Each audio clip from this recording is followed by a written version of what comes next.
President Trump visited New Hampshire for a rally last week. He mocked a man in the crowd and called him out for his weight. He thought the man was an anti-Trump demonstrator.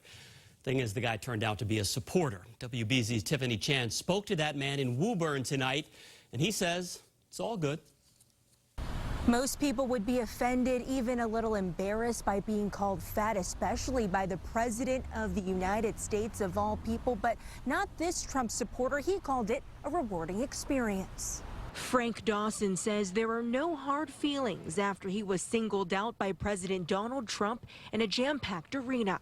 That guy's got a serious weight problem. Go home, start exercising. Trump was firing back, fat-shaming the Woburn man after a small protest broke out in the nosebleeds during a campaign rally in Manchester, New Hampshire last week. And they just started a ruckus, and I said, it's not going to happen beside me, not on my watch. Little did the president know at the time, Frank is an enthusiastic supporter of his, even sporting a Trump 2020 shirt as he fended off the protesters. I grabbed the one sign, then another sign. I came back and retrieved the third sign from the other woman, took it and tossed it over the balcony rail and then get the crowd all fired up. After the scuffle, the retired U.S. Marshal says he was surprised when he received a voicemail from the president, thanking him not once, but 3 times. I was in awe.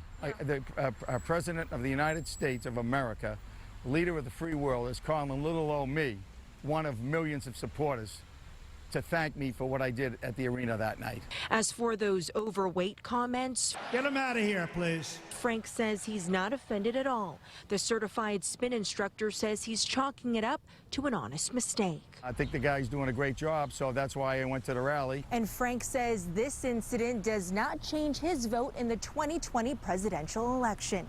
In Woburn, I'm Tiffany Chan for WBZ News.